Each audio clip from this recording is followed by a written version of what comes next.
I'm Rebecca. And I'm Hunter. This is a Family Showdown!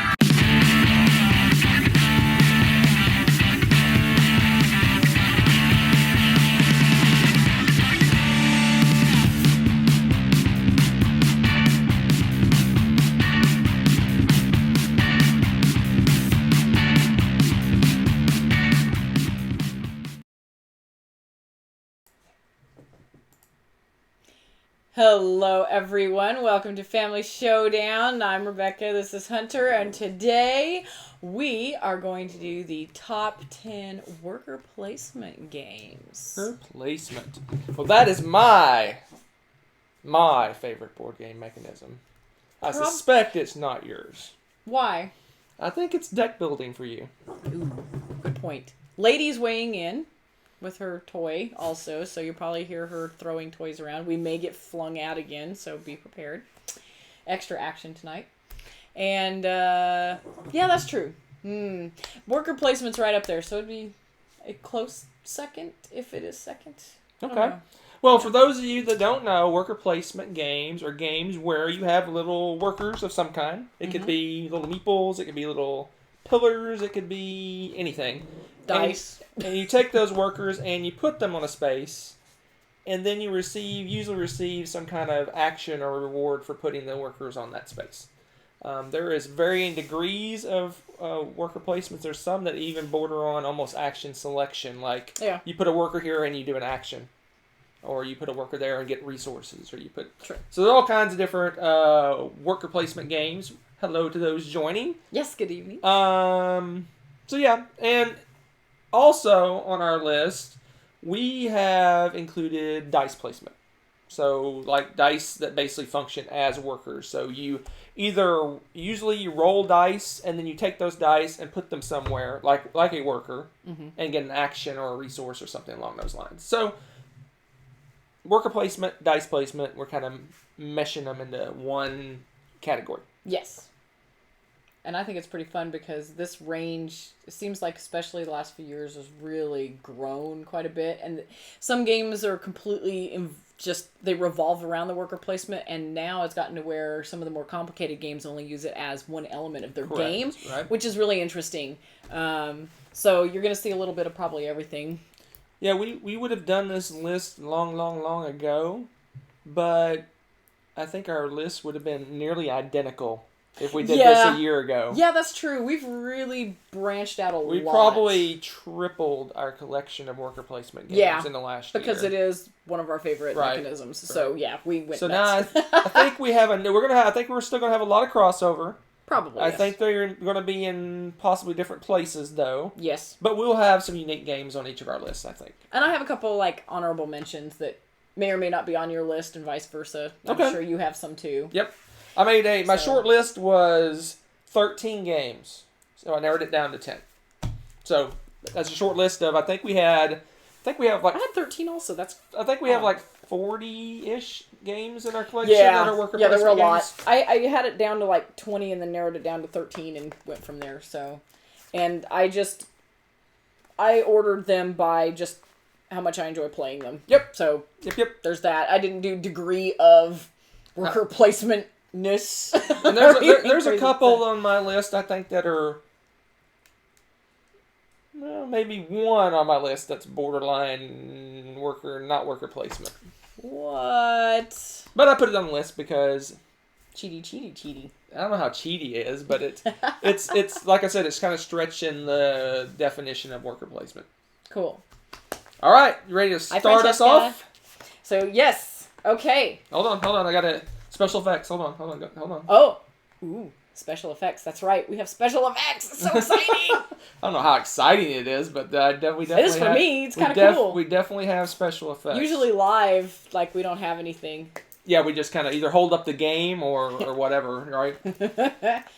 So, that's the main reason we haven't done a top 10 live, because we couldn't figure out a way to. We wanted to do it in a nice, different way. Yeah, well, if I pick out my 10 games on the list, and then you pick yours and you find that one of them's missing, you know it's on my list, right? That's true. So, this is cool. We actually figured out how to do this so that it's I do a see it a surprise. split second before she says it, so I'll pretend to be, who's saying it? It wouldn't be Hunter without a cheat. So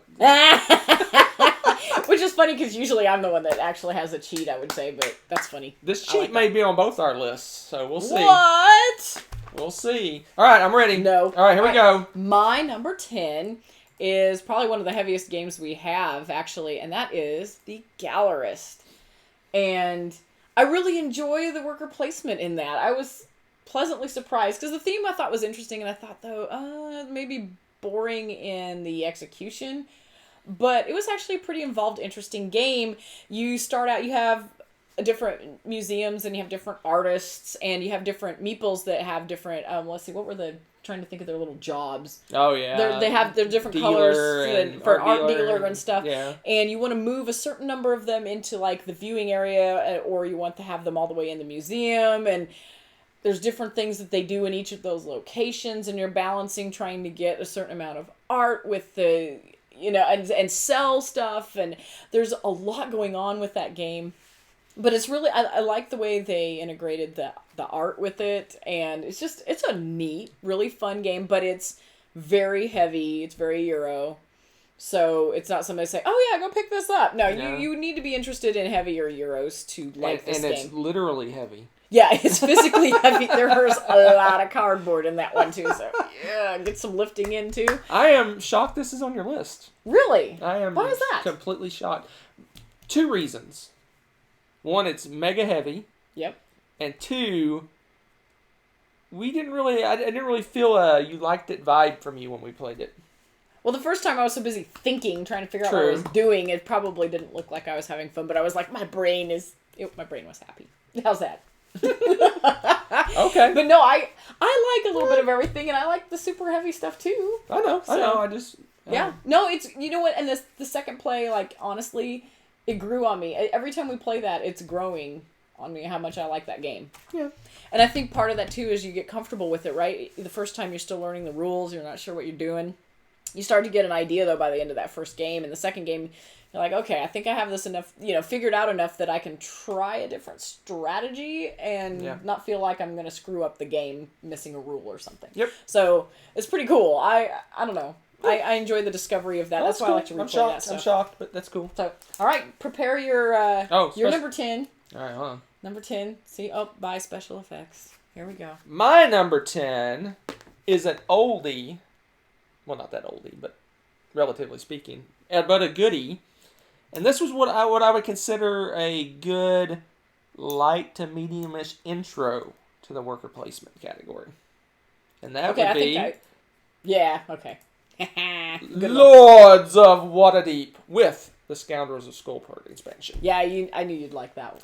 Yeah, I just like the base game itself. I think is fun, but the adding the corruption in, that takes it to the next level. So you can the expansion, what it does for the game, it basically you can go to places that give you corruption, but you can get more stuff. But corruption are negative points at the end of the game, so you got to kind of balance how much you take versus everyone else. And Lords of Waterdeep is just a great Fun. standard little worker placement game. I like reading the little quest cards and the little... Yeah, we have a lot of fun with those. Those are funny, and I don't know. It's got a very, very slight D&D-ish feel to it. Well, yeah, especially if you actually read the like intrigue cards and the quotes at the bottom and the agendas and the missions you have to accomplish and stuff. Yeah, you can totally get that. It's pretty fun. And I've read a lot of the Forgotten Realms books, so it kind of has that flavor of the... It does. It has all those characters, and yeah. I think you also find it humorous that half the time I keep getting the meeples backwards and stuff, because the mages are white. No, and... the mages are purple. See? I still do it! See? Source of amusement. So the Lords of Waterdeep, it's fun. It's probably slightly heavier for an intro to worker placement. There's probably better ones than that. There is, but I can't mention it right now. But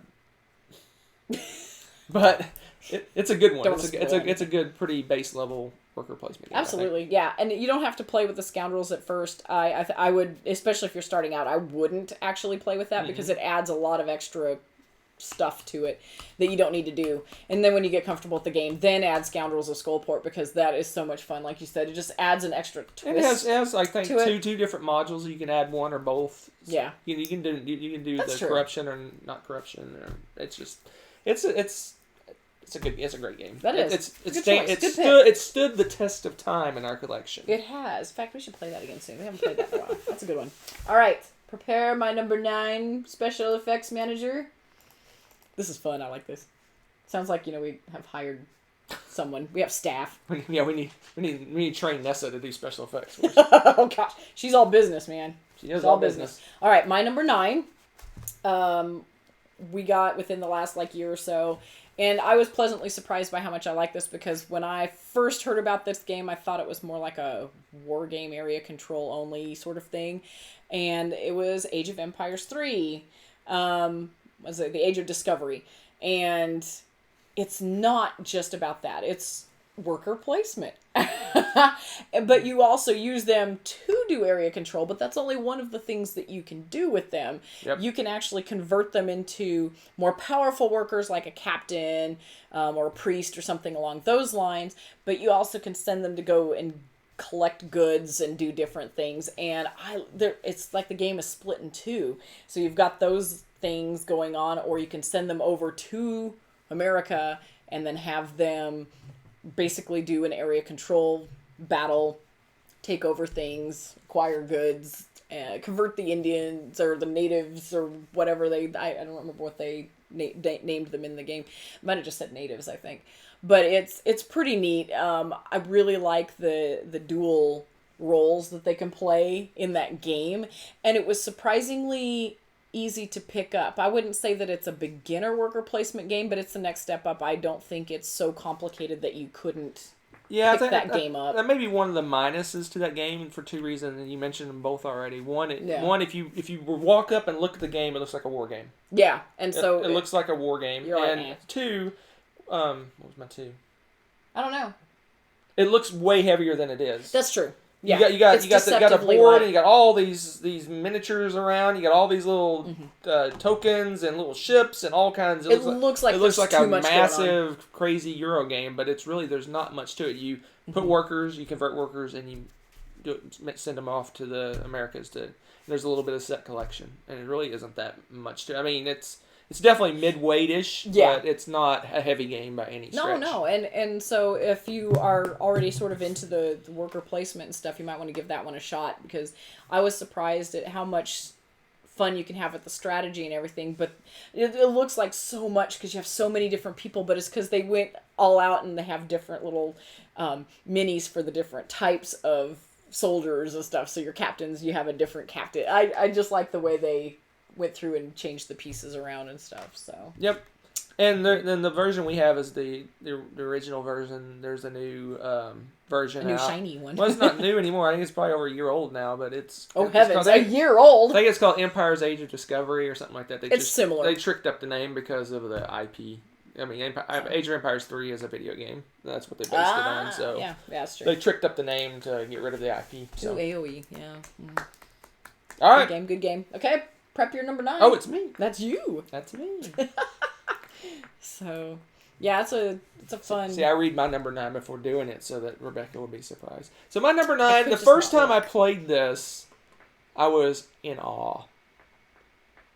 But the second time I played it, I kind of cooled down a little bit. I mean, it's obviously still in my top 10, but it's not as good as I had hoped it would be.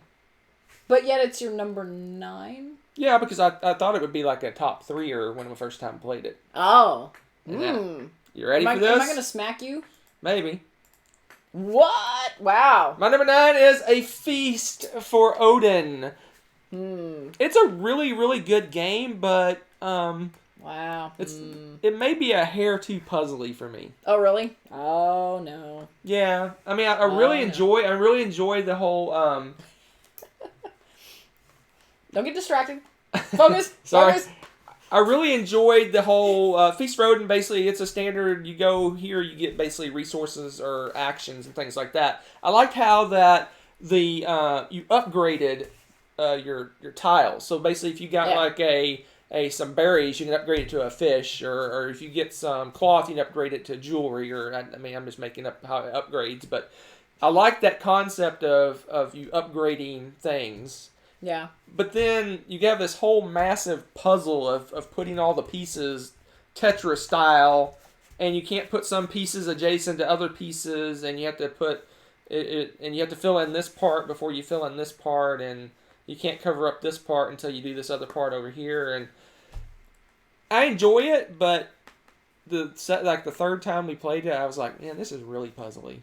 It feels like you're just really, and it feels like you don't have enough time either. It feels like you run out of time. By the time you get going, you got That's your puzzle most of those figured games. out, the game's over, and you're like, oh, it's over. So It But- does, but a lot of the games. I'm that we talking like- this game way down, but I still love this game. But this is the reason why it's a little lower than. Because the first time I played it, I was like, wow, this may be the best Rosenberg game ever. And now I'm kind of like, Well. Interesting. I may have more to say about this at a later moment. Just saying. I figured it'd be higher on your list, and this is more up your alley, I think, because you do like the puzzle.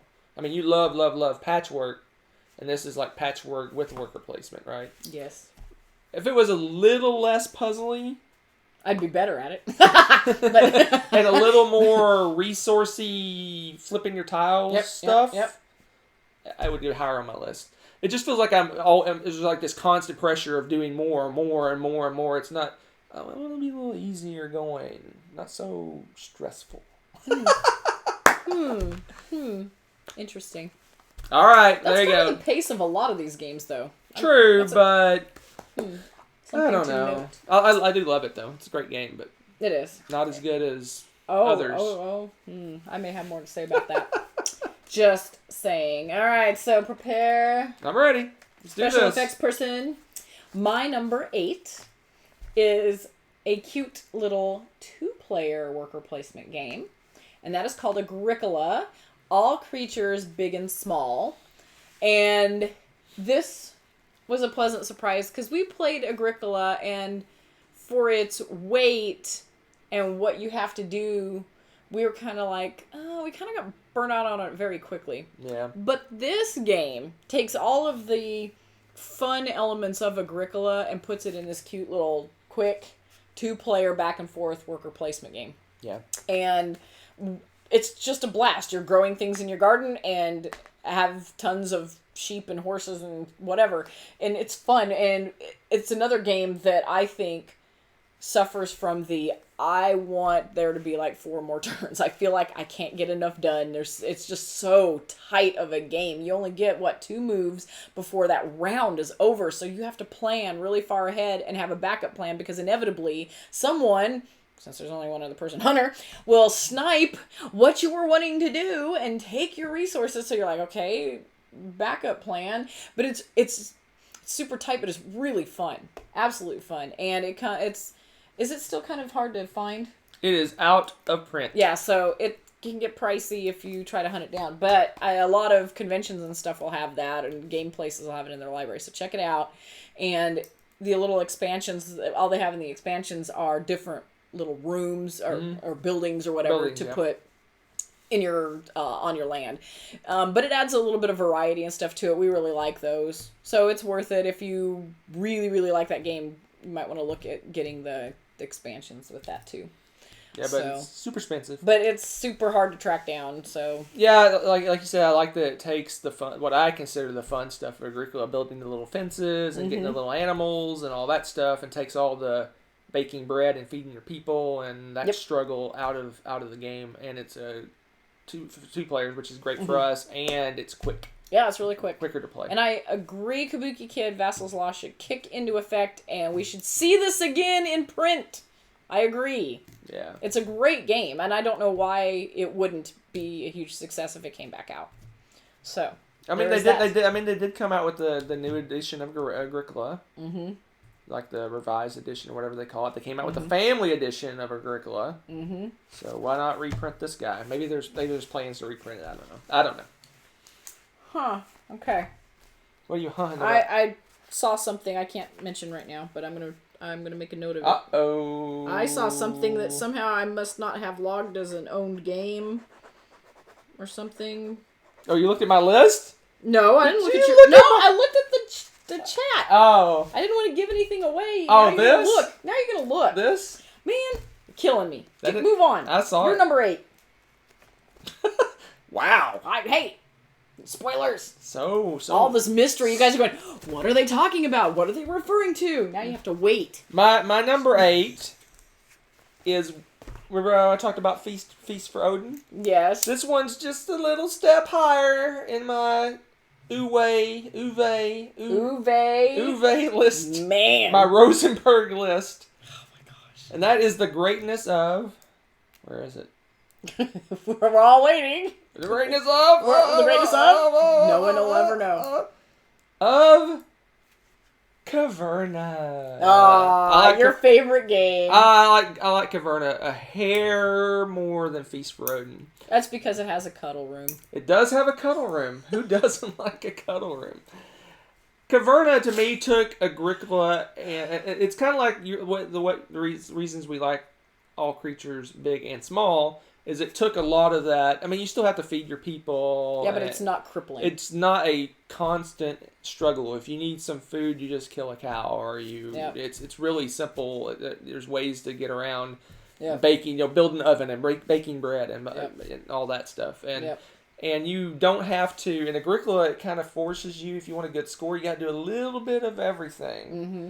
In Caverna, you kind of want to do a little bit of everything, but you can just do a lot of couple things and get a lot of points that way. So it Yeah, it's doesn't interesting. it doesn't railroad you into how you play as much. You can be more free, even though I do sheep every time I play. You do. It's hilarious. He ends up with this monstrously huge sheep farm, and you'd think after doing that so many times that we'd start sniping that stuff. No, the from last you. time we played, someone stole the cuddle room and did sheep, and That's right. I was very sad. Yeah, you moved on to cattle, didn't you, or something? I that time? had no. Horses. No, Yeah, you had a ridiculous. was it number. horses? Yeah, I Yeah, had, you, a ton you of had like something 30 else. horses or some insanity. I didn't even know that was physically possible. But But no, Caverna is a great one. That is In fun. addition to all the farming and animals part, you have a mining aspect to it where you Yeah. can collect gems, and gems are kind of like wild cards to get whatever you need. And so you build a farm and you build a cave system. So yeah. thus the Caverna. I see what you did there. But That's is this Latin. but is this my favorite Rosenberg game? Oh my gosh. Dun dun dun. You know what Caverna has for me? We got this stigma of it when we first got it. Is the setup and takedown was Yeah. so insane. It was brutal. that it actually kind of hindered. I don't know. I didn't really get into the game as much because I was like, oh gosh, we're gonna spend as much time playing it as we are setting it Yeah. up. Open a bag, dump it out. Open a bag, dump it out. Open Oh, a bag, dump it out. Open a bag, gosh. dump it out. Open a bag, dump it out. But that was probably one of the very few that I would say you can invest in a broken token or one of those inserts, and it saved that game. Oh my gosh. bacon, because otherwise we probably would end up selling that game. Yeah, we were so playing- sick of setting it up, but now you're just like Trey. Oh hey, look, we can play Yeah, now. we play it maybe once every 6 months, and I had to like prepare a half hour before we started playing. Setting Yeah, it it's up. insane, Yeah, and that's assuming that the And cat and doesn't jump on the table. And the put up is just horrible. I mean, setting it up is not as bad because you just dump out bags That's true. everywhere. Putting but it then, away, then you're you got to like, put it sort, all in the sort. bags, and Yeah. You know what? If we ever, which we never will, but sponsor, I would pick Broken Token. Broken Token. I probably have advertised for them so much because I'm Yeah. like, Broken Token's amazing. yeah, But they we probably like- played that game more since we bought. Since we bought that insert. I know we Insert have than because after we didn't before. want to play And it. we've had it maybe a third of the time we've owned the game. Yeah, So. it's kind of sad what a difference that makes. But some of those games, it can be a hindrance because of that. So just a heads up about that. Be prepared if you go for that game that you have to spend some time prepping it. That's So. my number 8. It's a good game. Possibly my favorite Rosenberg game. Oh, brother, whatever. You gotta tease this stuff, Lies, right? Is that how you do it? lies, You hype, you hype. hype, tease? I don't know what it's called. Something. 7? 7. You'll probably cry a little inside. Oh, man. I hate that I see these before they come up. My number 7 is Hunter's favorite to pronounce. Le Havre. La Havre. Le Havre. Yes. And this game, again, this is a heavier Euro game. So this is not one that I say, hey, go jump in, dive right into this one. Yeah. It's pretty heavy.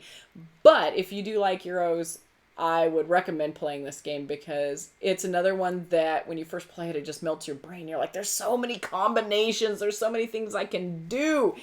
And after a while, you start to pick out, oh, I think I'm going to take this route. And you start to see different paths that you can go through that game and which things you want to upgrade in what order. And you start to see the layout. Because, again, it's another tight game. You only get a certain number of plays before you get to the end. Yes, there's that feed your people thing. But, again, there's enough different methods in that game, and you can set up kind of a feeding engine with the ships, because you can get these ships that will automatically produce a certain amount of food, and if you upgrade those, then you can set yourself up so you don't even have to worry about the food. Yep. So there's a few things that you can do with that, and get to upgrade, the clay into bricks, and then there's certain buildings that only take clay, or later on you have to have those bricks to be able to build these really awesome buildings. It's a really neat game. There's just a lot going on with it. And it was another one that was a bit of a surprise because I really wasn't into the heavier Euros then, and that was probably one of our first heavy Euros we grabbed. Yeah, and pretty much, yeah. And it was surprisingly fun because it's just another one of those where you get to kind of melt your brain and think about the different puzzly aspects. How can I get through all of this and get the most points and end up in the lead? And I really enjoyed that. It's a pretty fun game. Yeah, there's lots going for it. It's the gameplay is different every time because the buildings you have access to is different every time. You don't know. You never play the game, and I've never played the game. Of all the times we played, I don't think I've ever played it the same way. Like one time I did tons of cattle, and another time I did I went the iron route and did all the that route. The other time I did shipping. I actually shipped stuff off and got points that way. Yeah, you got a ridiculous amount of points that time. And it seems like every time you kind of got to look at what's out there, what buildings are available, and react to what it's doing. You can't say, okay, I'm gonna do cattle every time. You can't do that because the setup might not work for that. You can't have a standard way to play it. So I really enjoy that.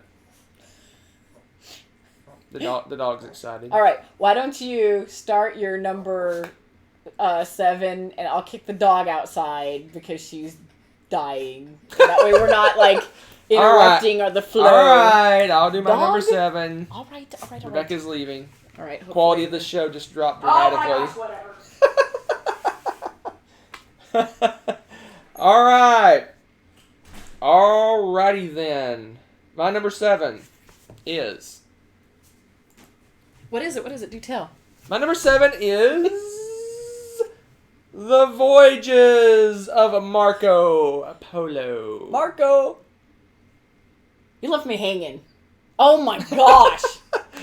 Rebecca doesn't like this game as much as me. In fact, I think this was on your games that you like more than me list that we did last year. Yes, it was, because he likes this game way more I love this game. But I like it. This game is cool for many, many reasons, but one of them I like is the fact that everybody has a superpower that's different. And the superpower is crazy powerful. Yes. All of them are ridiculous, because you look around the table, you're like, that's impossible, that breaks the game. That's impossible, that breaks the game. And then you look down and you're like, that's impossible, that breaks the game. They're all, they're ridiculous. Like one guy, like I said, it's a dice placement game. You roll dice and you put them in various places to do different actions. One guy just picks whatever numbers he wants. Yep, it's one of my favorites. That's his power. It's one of my favorites. I can roll whatever I want. As bad as I am at dice. Well, I like the other one too, the merchant one, where anytime somebody gets to certain goods off a certain area, they get a good just for free. Yeah. And you're like, how can you do that and not destroy us? Yeah. But they balanced out. And it seems like every time a different character wins. It seems like there's not one character that wins every single time. So thanks, Marty. You got my back. Someone said polo. That's right. You got my back. But Rebecca doesn't like this game because dice. But what her number one complaint every time is, what? The game's already over. This game always kills me. I need a couple more turns. This game flies. I mean, you're playing, and you look up and you got 2 more turns left. You're like, I almost hate this game when it comes to the traveling. I should just give up on traveling altogether. But I've won many a times traveling. In fact, the last time we played, someone won with traveling. But every time I try to do it, it's somehow so expensive I can't manage to travel. And then what's Marco Polo without traveling? That's his stick. Oh my gosh. Stick. Oh my gosh, you're so fired. Hey, I'm not dialogue editing. Now, what am I do? What I do? Oh here? my gosh, good thing I'm not editing. Marco Oh, Polo, it's an awesome worker placement game. It's very thematic. You have a little dude traveling across. So cool. And he sets up trading posts. Yeah. And meanwhile, you're gathering all these resources to fill contracts while you're traveling. And it's a great game, but it I goes like the way little, too fast. the little components and stuff too, because like the little camels, yeah. you have a little mini camel, and then you have the little sack of spices or whatever. They're all Little really gold cute. bars. Yeah, little gold bars, and it's fun. And dice hate me, but I like to get that one merchant that you can pick the dice, and it seems to level out my insane rolls a little bit. Okay, there you go. Good game, good game. My number 6. Uh-oh. Hold on.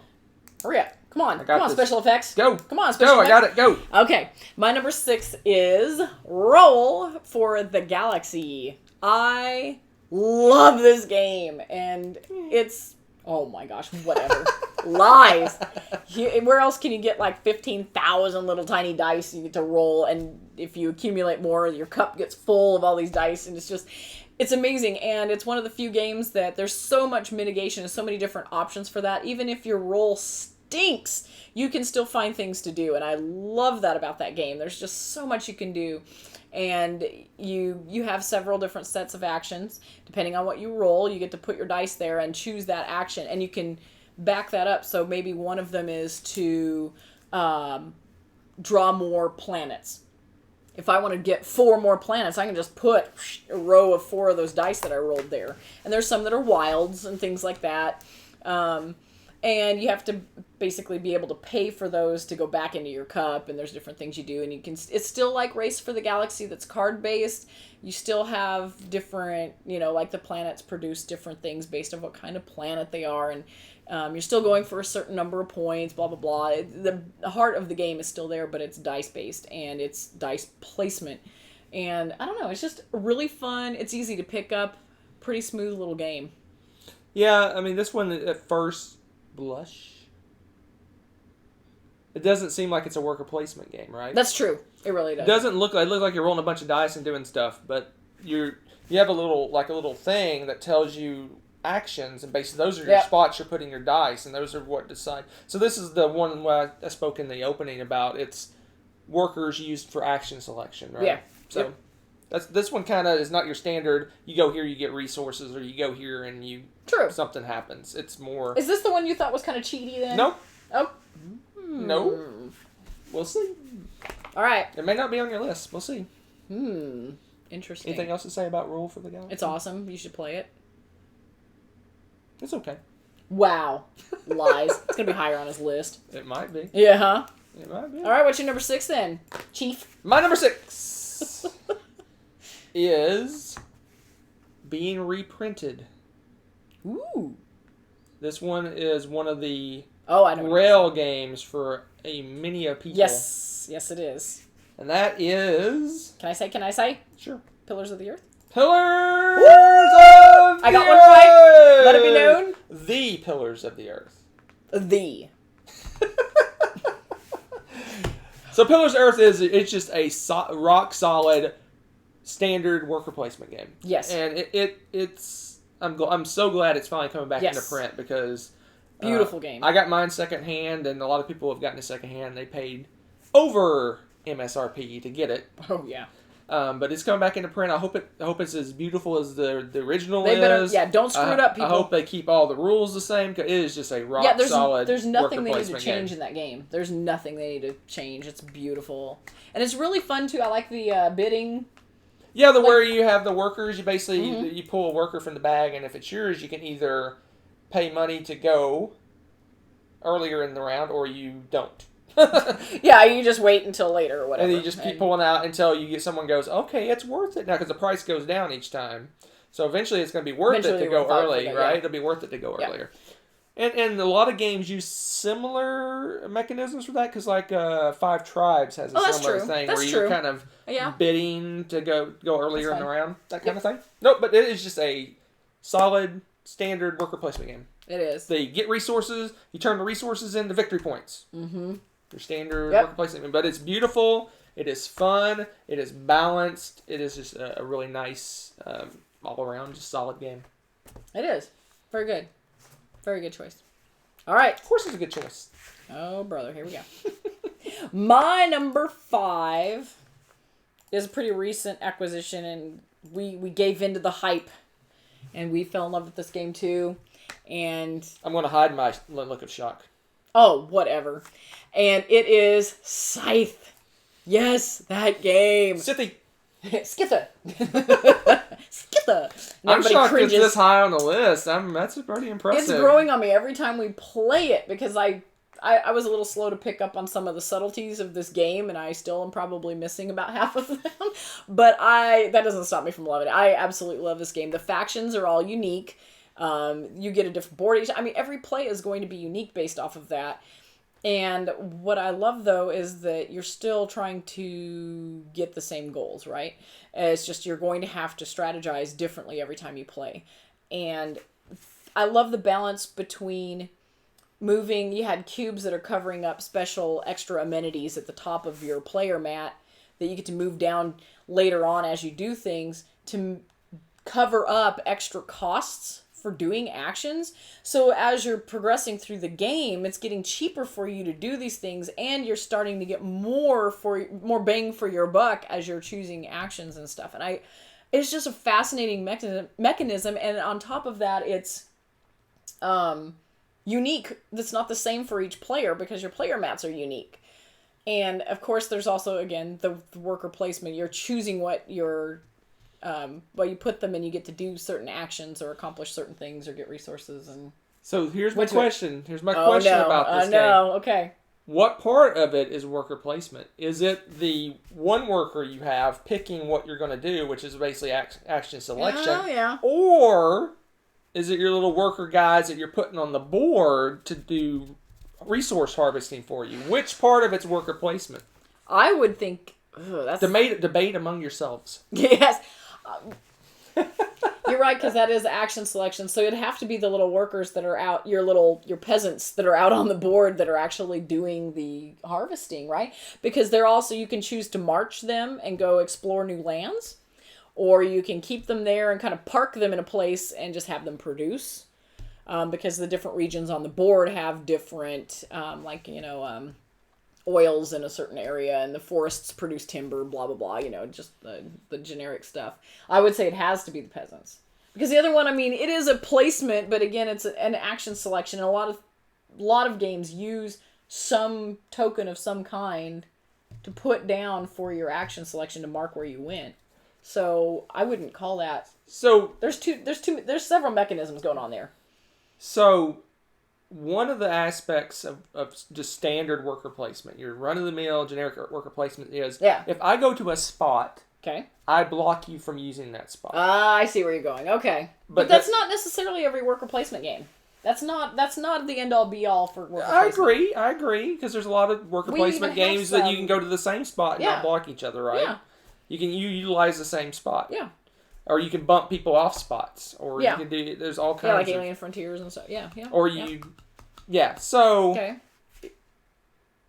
Is it true worker placement? Or is it stretching the envelope of worker placement? I think it's stretching it. Or is it not worker placement? I think it's stretching the envelope because it's not the only aspect of the game. So it's one of the mechanisms of the game. And I think that it's pushing the envelope a little bit because of what you're doing with it. It's kind of a minor mechanism in that game, but there's a lot going on in that game. But then what game am I thinking of? I don't know. What are you thinking of? Is Emotep worker placement? It has a similar thing. You move guys around to go to a certain spot, and then once you're on that spot, you get some kind of action out of that spot. Are they considered people, or are those considered goods in Emotep? Not Emotep. Darn it, I said the wrong name. Istanbul is what I meant. Oh, Istanbul. Yeah. So that's worker placement. So you're moving your guy around on the board, and then whatever spot you're sitting on, you get the ability of that spot. I would think is that similar to your workers being on the board, and you get to utilize what's going on in that space, and people can bump you off that space, similar to workers. See, I don't know. It's whatever you want it to be. I think it is right on the line between being worker placement and not being worker placement. All right, so they're dancing on the line. Dancing the line. All right, All right, do your number 4, the dog wants in. my number 5. Or your number 5, whatever. You know. All right, my number 5 is. I warned you this might happen. You warned me. My favorite Rosenberg game is Le Havre. Oh, I knew that was coming. This low? Shocking. It is. What's Shocking. better than Le Havre? Nothing. Well, apparently 4 Wait, others. there's 4 things better than Le Havre. This is... Shameful. What? Shameful? It's dropped. Well, I won't go too much further than this because we discussed it quite a bit. But yeah, I like the multiple ways to win. You have to react to what's in front of you. Every Yeah. game is different.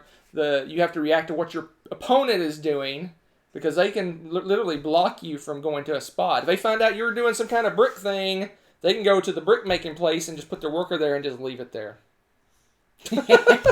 Which is funny. So it's got if you're not. it's just got a lot going for it. does. It's just a really well balanced game. Every game's different. Yep. It's fun. It's just and I just like a lot. I mean, the like you said, the feeding the people isn't as punitive because you can kill cows or fish or bread or you can make ships. There's lots of different ways Yeah. to do that. It's just a really, really solid game. That one is one, though, I will say I would prefer to play it with a lower player count just because of how much time it takes to play that game. I think the more players you add to that, it significantly can extend the game. Yeah, I wouldn't play this more. 2 players may be my limit on this game. 'Cause Yeah. a 2-player game for us takes an hour and a half to 2 hours. Yeah. I couldn't imagine a 4. How many does it go? Where is it? Well, it's Le Havre, so I think it goes Does to it go to 4 4 or 5? I think it goes to 4. Well, it's right there. I couldn't imagine how long. It's- It goes to 5. Oh my gosh, I could not. Nope. If anyone's played a 5-player No. game of Le Havre, let me know when you're done You playing deserve it. a medal. Gold star. No, I said you. Oh, when you're done playing it. Let me know when you're still done playing it. They're still playing.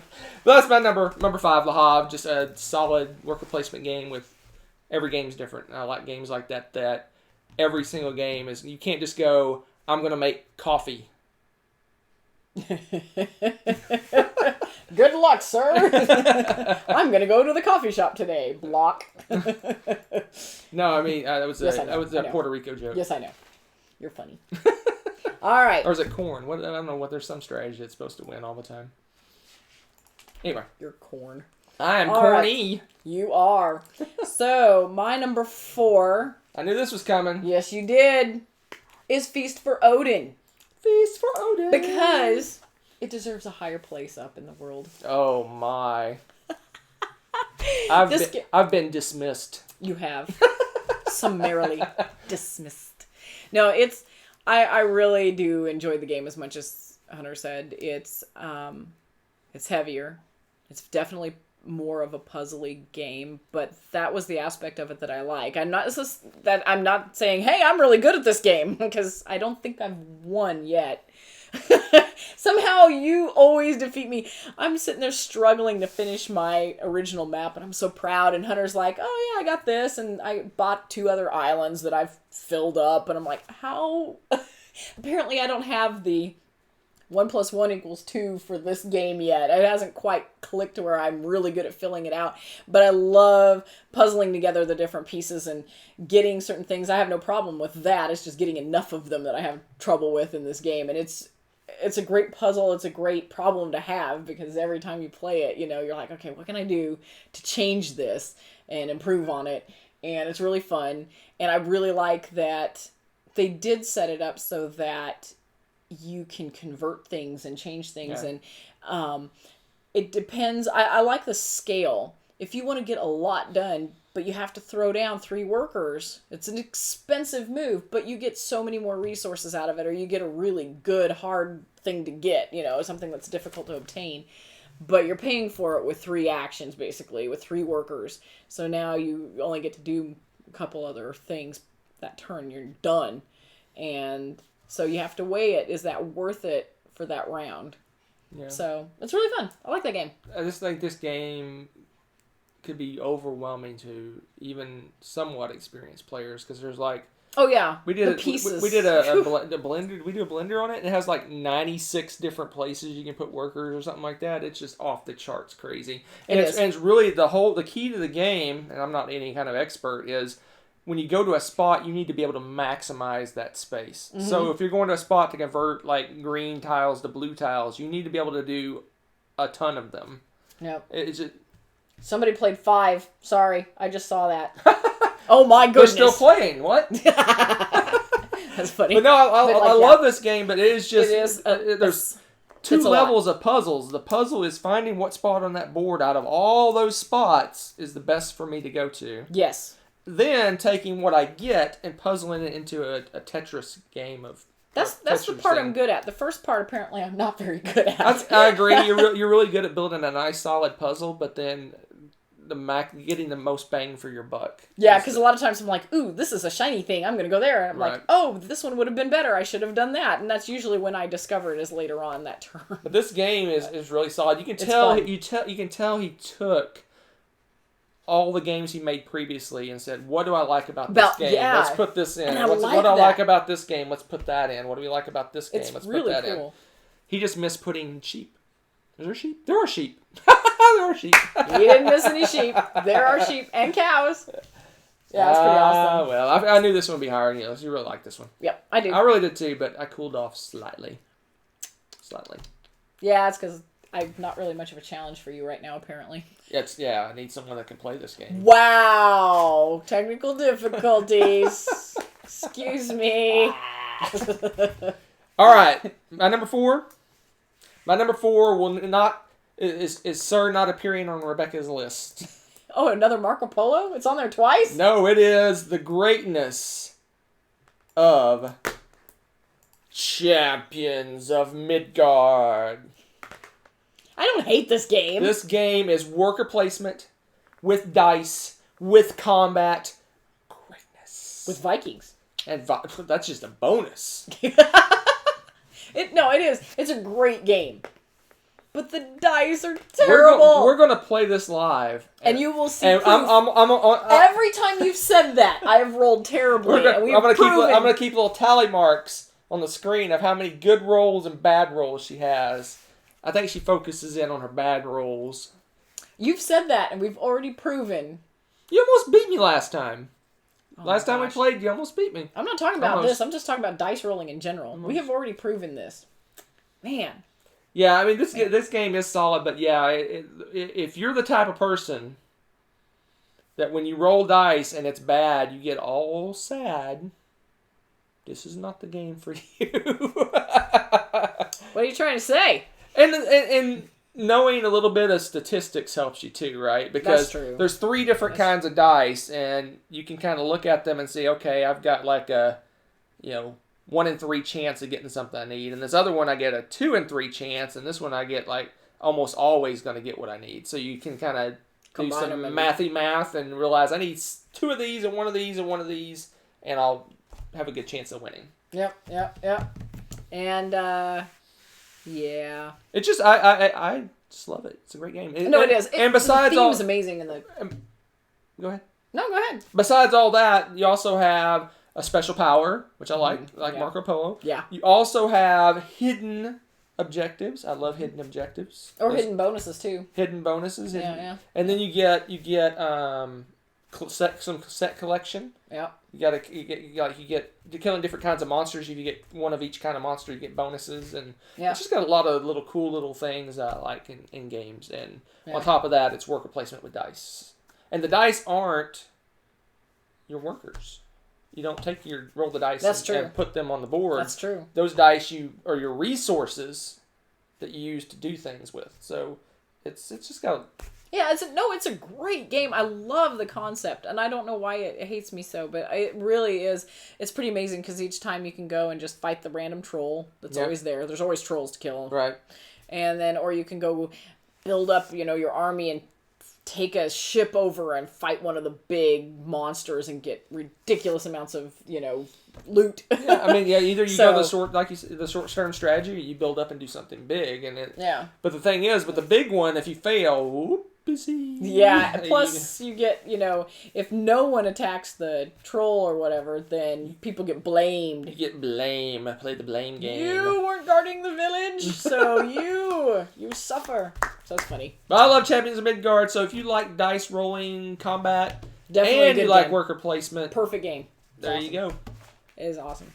All right, my number 3 has been mentioned before also, so I'll try to gloss through Number it real quick. 3. Oh, I was trying to gloss. Pillars Yes. of the Earth. Yes, it is. Pillars of the Earth.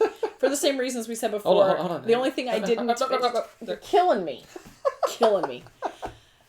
The only thing that I would want to add that I don't think we talked about too much is the board itself is absolutely gorgeous. It's its own work of art, but you'd think that with all that art on it, it would be too busy, but everything has a purpose also, so it helps you kind of maneuver your turn because it's in a certain order. Beautiful. Yeah, the actions are numbered Absolutely and they beautiful fire off in order, so you know what? Yeah. No, it's I was amazing. gonna say you All can fires use actions earlier on Yep. what you get earlier on to pay for things later on. Yep. So the order of how the actions matter, and I like that little thing. But I think it's the best board in board gaming.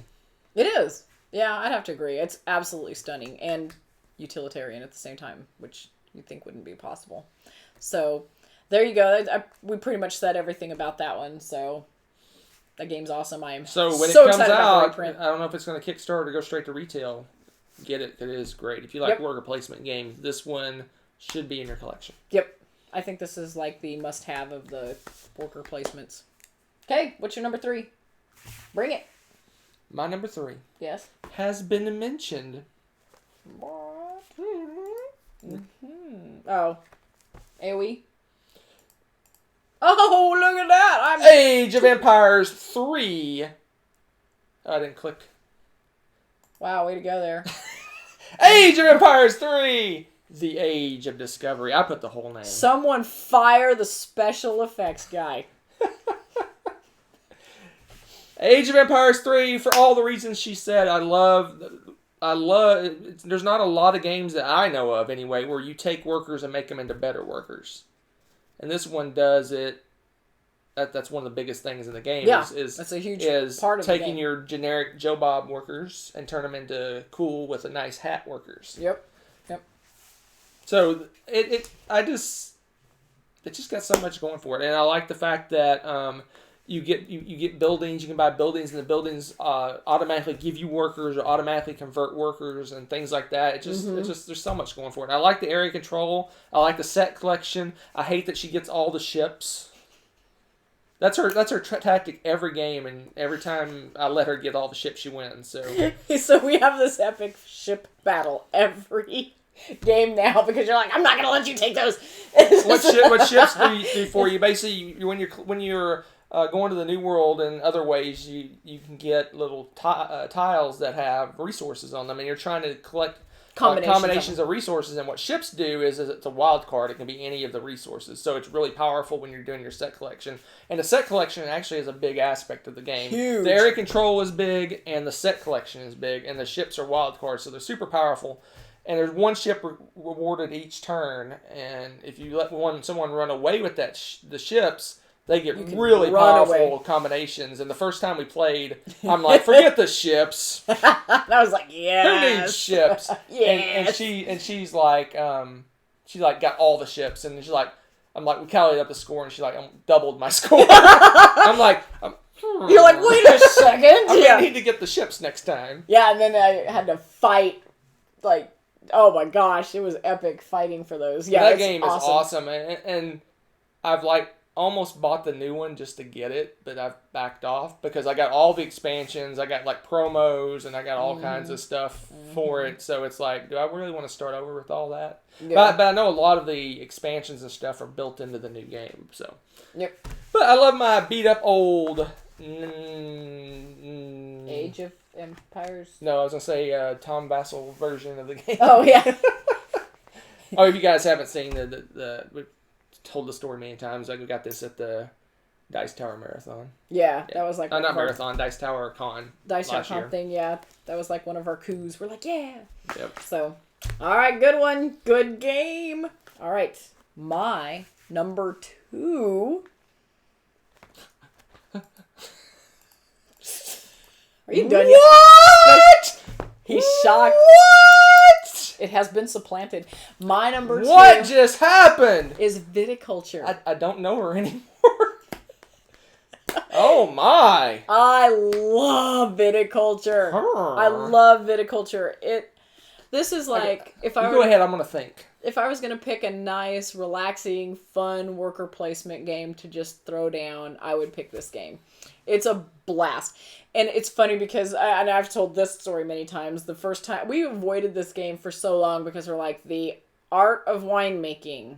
How exciting. Oh wow! I know what our number 1 is, but I'm fun. shocked. Holy cow!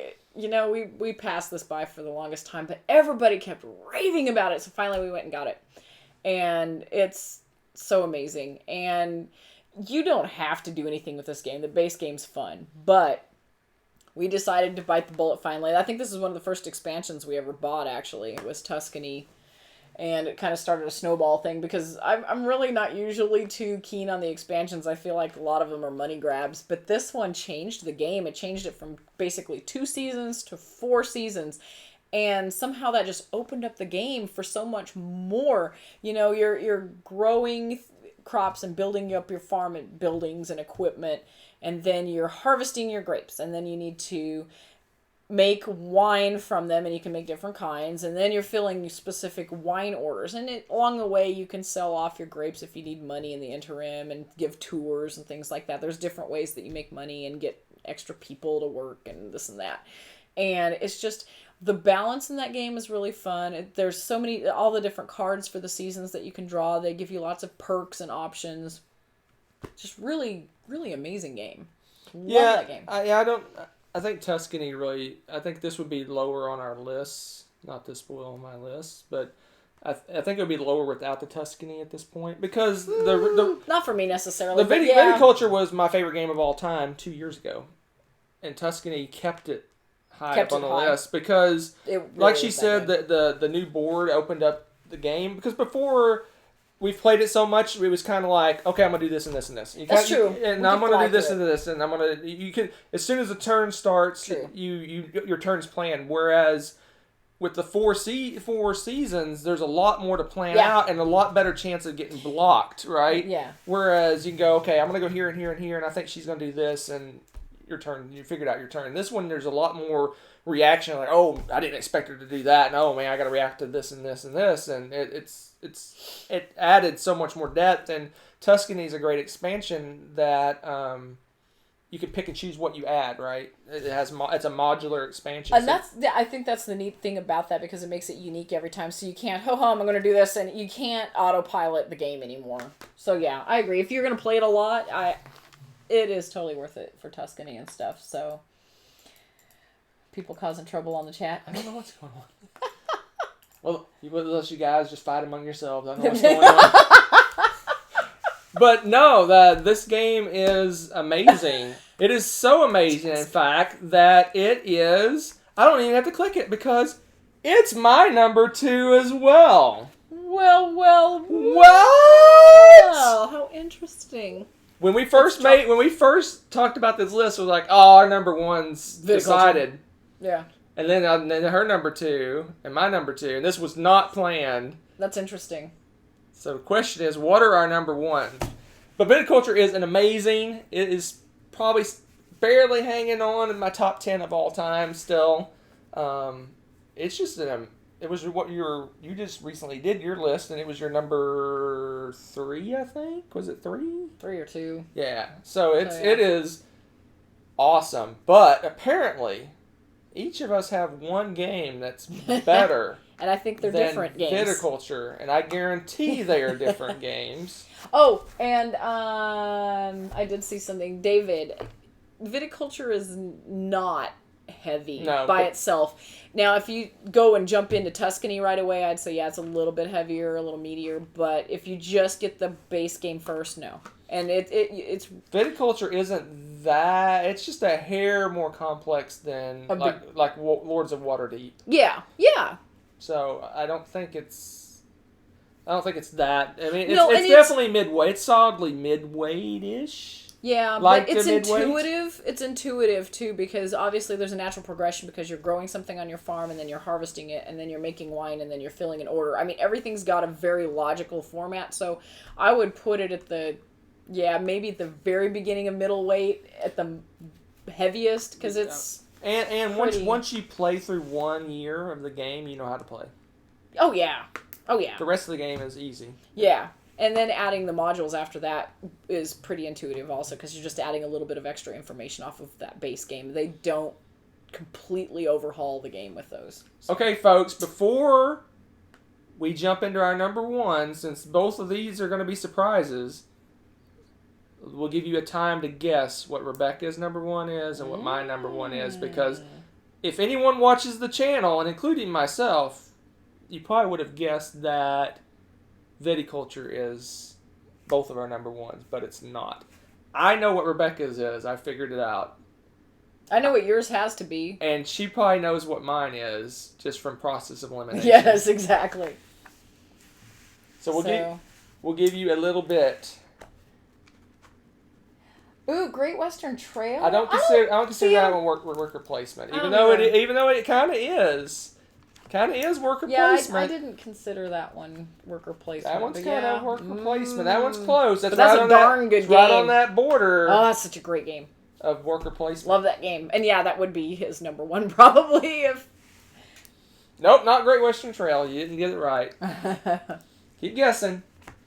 Oh, you've only played with Tuscany? Nope, not Then Great why Western change? Trail. Why mess with perfection? That's good. If I considered Great Western Trail worker placements, which I probably should have, I'm stretching the envelope as much as I am. That's true, cheater. That would be 1 or 2 for me, if I included it. But I did not include it. Oh, Stone Age is good.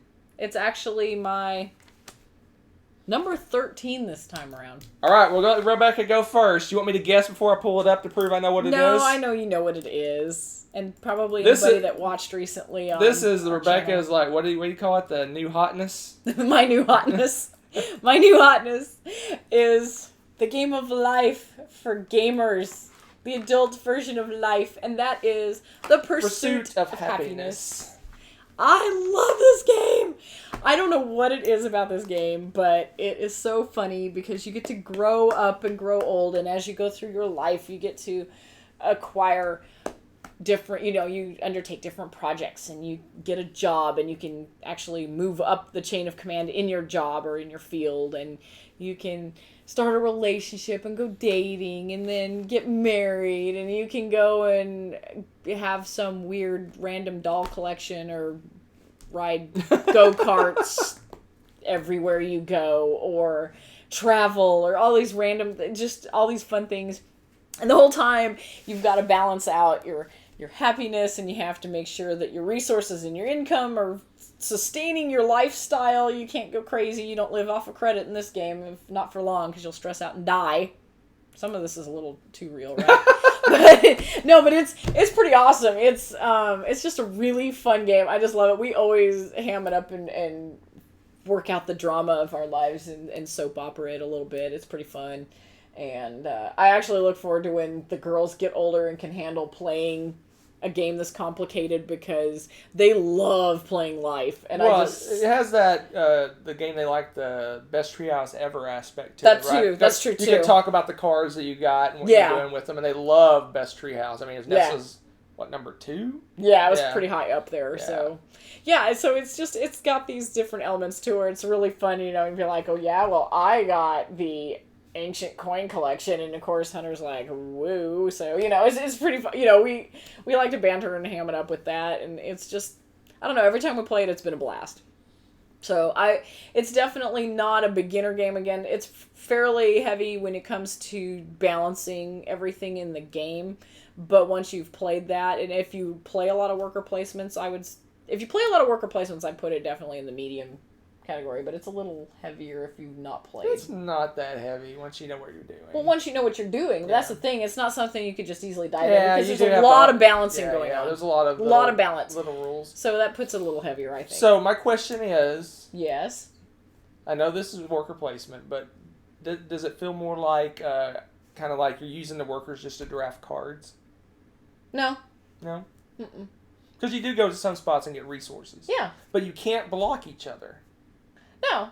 But again, it's kind of like Roll for the Galaxy. Oh, I or agree. something I agree. like It's that, worker where you placement, but I think it's kind of if you do a very strict and narrow. Oh well, then definition, half of the things that we chose today would have had to been Correct, shaved off of that correct, list because correct. we would not have been following. It's our totally own worker guidelines. placement, but it's not in my top 10.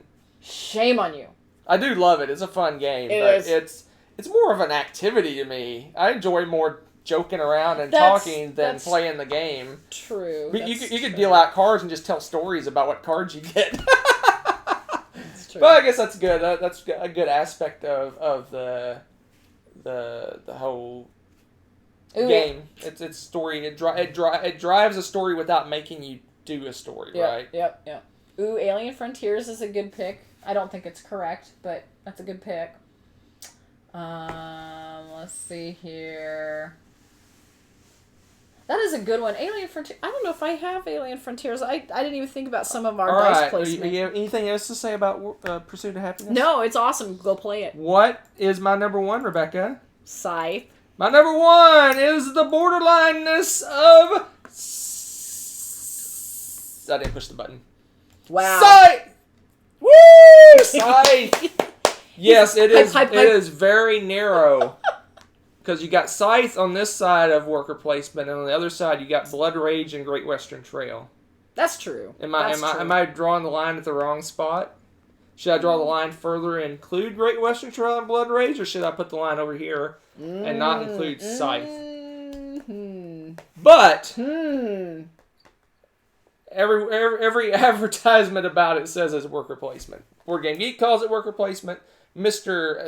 Stegmeyer calls it worker placement. Oh, well, there you go. Okay, if he calls it that, Therefore, then it's that. I call it worker placement. I was say if the designer says it's worker placement, This mic drop. game is awesome. All the stuff I said about Champions of Midgard, even though this doesn't have dice rolling, this game takes Champions of Midgard, the things I like about it, and takes it to another level, right? Yeah. You got the resource gathering, you got the combat, you got the player interaction, you got the special powers. You have 2 levels of special powers. You have your clan, and then you have your player board, which is just unique from everyone else.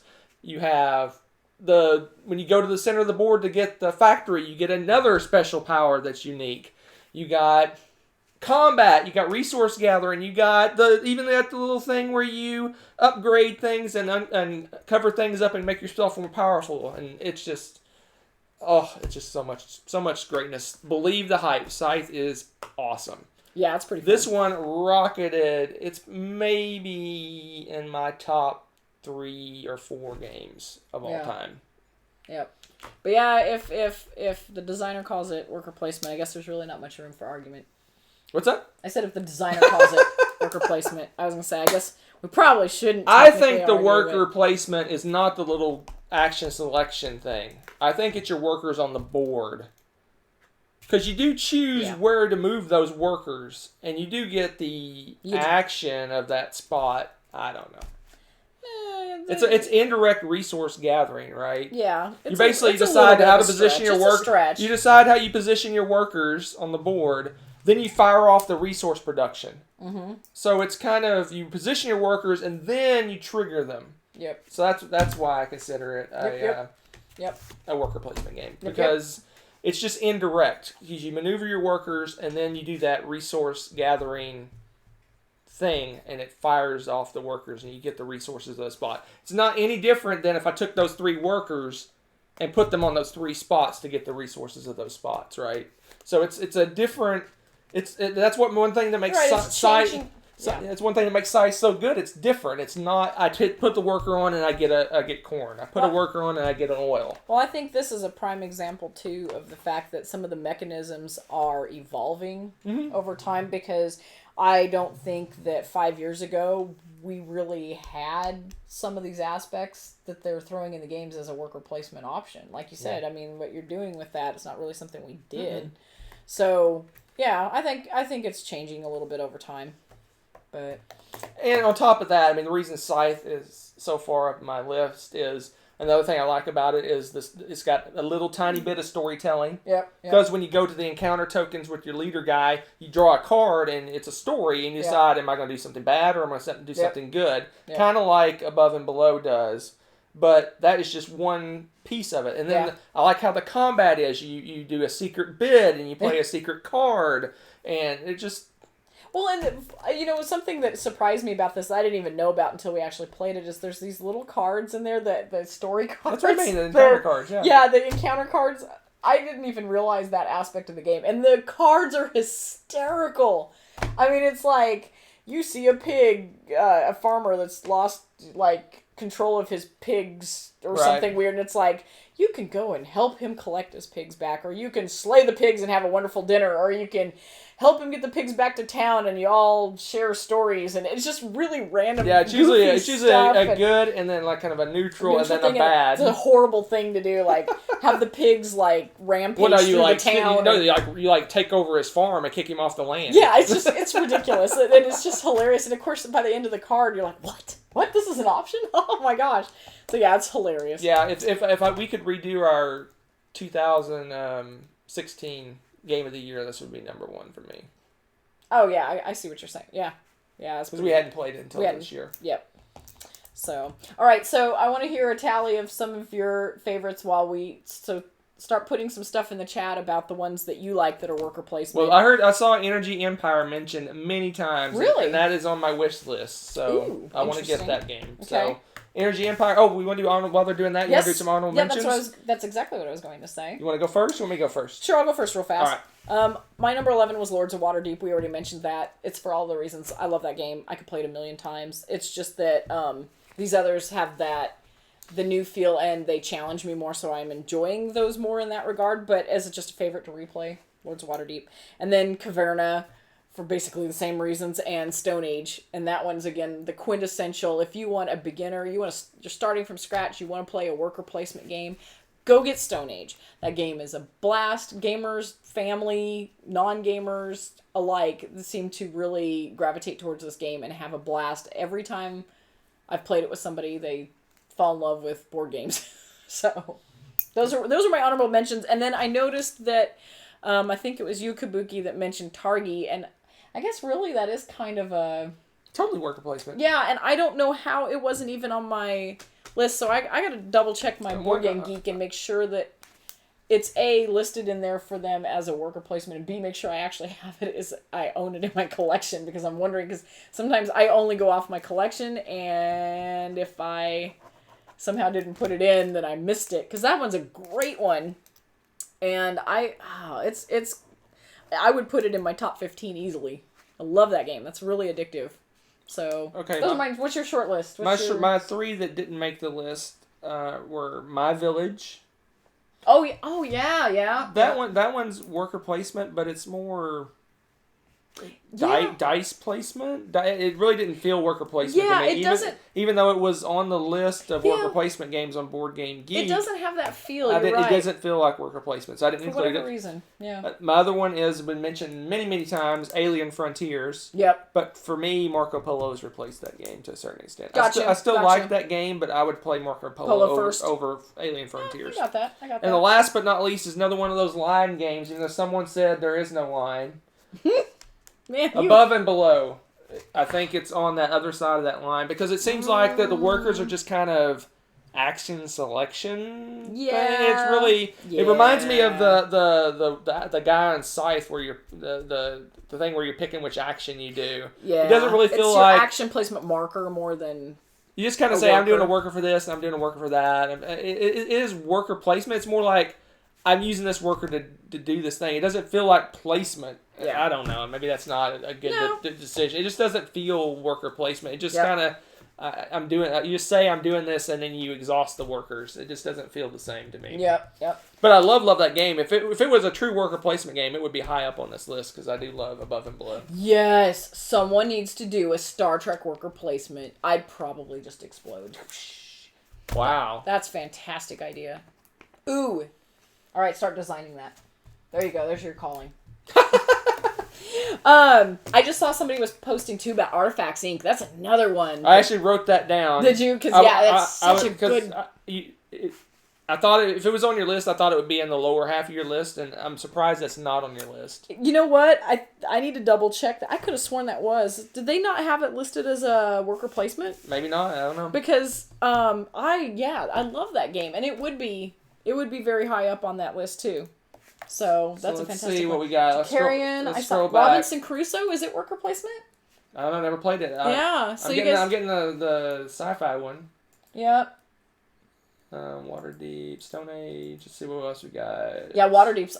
See, Mintworks. Waterdeep's I saw a review of Mintworks. That looks like a cute little game. Oh yeah, that looks cute. I Yeah. want to try that one too. Actually. Never played Kanban. El Gaucho. I haven't played that. I haven't played that I don't either. think I've heard of that one. Kalis. Kalis was a painful play for us. But we're gonna replay that. I was no. There are some games that when I feel like I'm working really hard to build up to where I am, and then we have an attack and you destroy it. It just seems too detrimental, too punitive. Kingsburg's a good one. That one. but That Kingsburg was replaced replay by it. Alien Frontiers, which was replaced by Marco Polo. So Yeah, it's 2 generations replaced for me. Yeah, I could see that because I'll still Kingsburg play it though. It's really fun, but it's definitely. I think that's an intro. That's an intro level game, and yeah, we tend to play more complicated Steam ones Time. now. I never played That's a good Steam Time. No. And Tiny Epic Western was a big disappointment for me. I big disappointment. Okay, I need to replay Kalis, and I think I want to replay Tiny Epic Westerns because I think that you had a bad run. That game fell Some bad luck. flat for I me. like it. Oh, I was thinking wasn't worker crazy about it. placement and poker.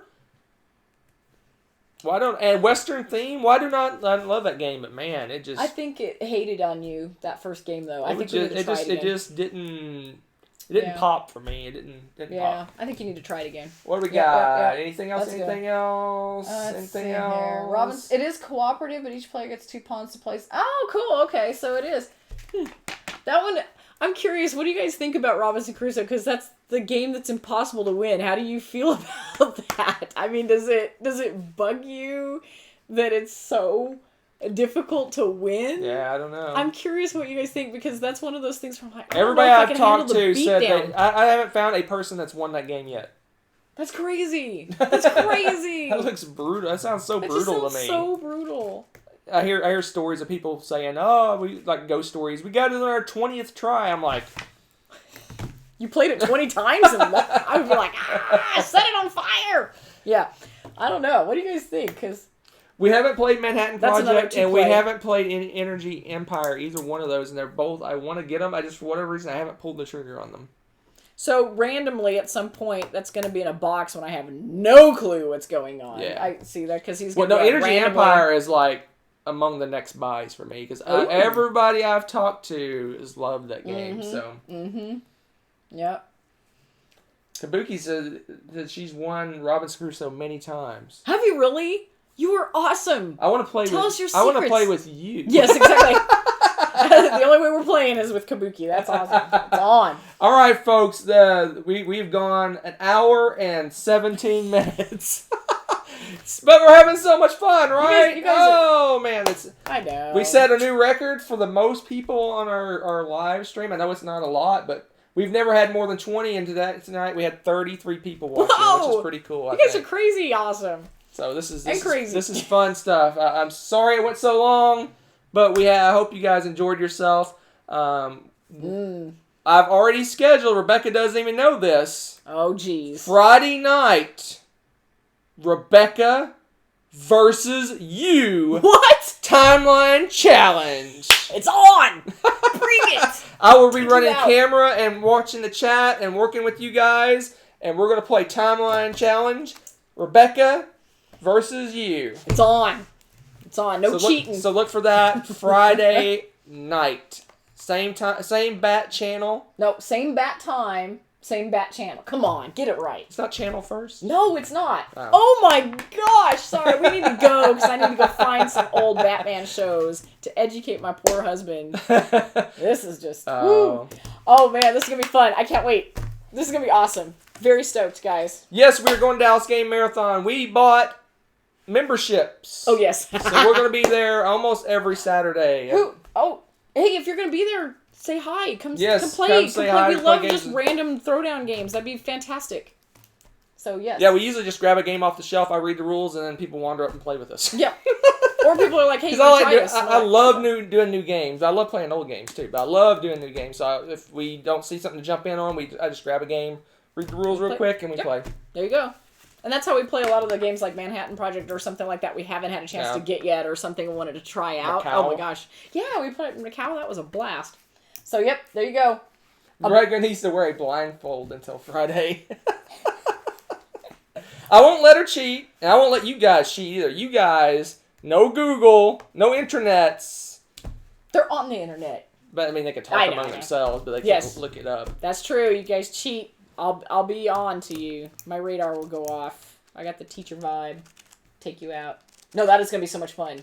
Yep. So that's a surprise, Rebecca. Oh, what cards will be used? We are going to do epic timeline challenge. Oh no! 5 decks. We're gonna shuffle them all together and go crazy. Oh man! Epic timeline challenge. We've got inventions. We got Americana. Sorry for the people that aren't Americans, but maybe you learned something. We got history. We've got discoveries. We got 5. Plus the one that comes in the box. One that comes with the box. So Oh my gosh! Now some of those I'm good at, but some of those I'm not. So we're doing epic timeline challenge. All the cards. Shuffle them all up. We'll have a stack this tall. It's gonna be. You know we go through like 20 cards, right?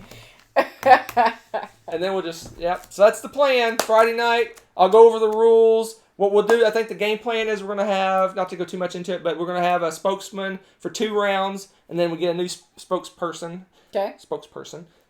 So you 2 rounds, moves on to the next person, but you guys group think, and basically the one person has the final choice on what your answer is. So that's the kind of how it's going to go. Sounds good. And I'll have the chat away from Rebecca so she can't cheat, and I'll run the camera, and I'll help with I don't cards. need you people. I'm going to take you out. I'll be indirectly on your team, but you don't have to be Team Hunter, but I'll help you guys out. It's Team Internet versus Team Rebecca. Oh, okay. I may give you a hint if I know something. Oh my gosh.